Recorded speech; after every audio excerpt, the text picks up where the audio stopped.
নমস্কার লিপিকা, তুমি কোথা থেকে বলছো বলো? নমস্কার গুরুজি, আমি হলদিয়া থেকে লিপিকা দাস বলছি। নমস্কার গুরুজি, আমি হলদিয়া থেকে দিলীপ দাস বলছি। ঠিক।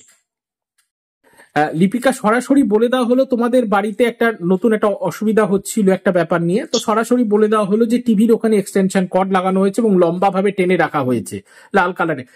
সেটাও কি সম্পূর্ণ মিলল লিপিকা? একদম একদম, এইটা এক্সটেনশন কর্ড চলে গেছে এবং সেটা এটাই নতুন নিয়ে এসে লাগানো হয়েছে, তাই তো? ঠিক, একদম। পাখা সারাই করে আনা হয়েছে, গোল জিনিস পাশে রাখা হয়েছে বলা হয়েছে, সেটাও পাশে পেলা তো? একদম ঠিক ঠিক ঠিক একদম।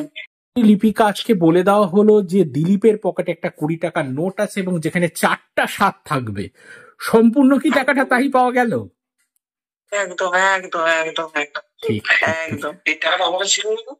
সরাসরি যেখানে একটা টেবিল রয়েছে লিপিকা, এবং সরাসরি বলে দেওয়া হলো যে ওখানে একটা গণেশের মূর্তি রাখা আছে ছবি টাইপের ক্যালেন্ডারের মধ্যে। সম্পূর্ণ সেই জিনিসটাও পাওয়া গেল তো লিপিকা খুঁজে? একদম একদম, এই তো গণেশ ঠাকুর। ঠিক ঠিক, ওকে ওকে। আমরা সরাসরি আজকে অনলাইন কনসালটেন্সি করলাম লিপিকা, দীপিকা এবং অলরেডি দিলীপ রয়েছে। কেমন লাগলো লিপিকা আজকে অনলাইন কনসালটেন্সি, যখন একটা বাক্সের কথা মানে টেবিলের কথা আসলো এবং সেখানে বলেও দেওয়া হলো গণেশের ছবি আছে এবং কতগুলি এলিমেন্টস নিয়ে আমাদের আলোচনা হলো? অ্যাবল কেমন লাগলো?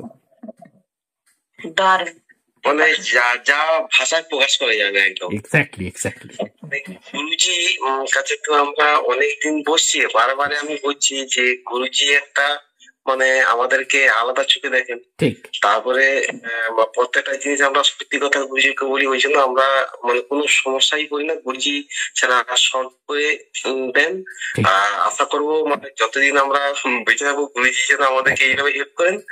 আর আমাদের এই মানে গুরুজির সঙ্গে আমাদের এই যে মানে একটা ভালোবাসার একটা যে জিনিসটা, এটা যেন সবসময় দিতে হয়। আমি আরো সবাইকে বলছি, সবাই যেন আমাদের মতো গুরুজিকে একদম সত্যি কথা বলেন, ওনারাও যেন নিজেরা সুন্দর ভাবে থাকেন, এটাই চাই, এটাই মানে সবার কাছে আমার কামনা।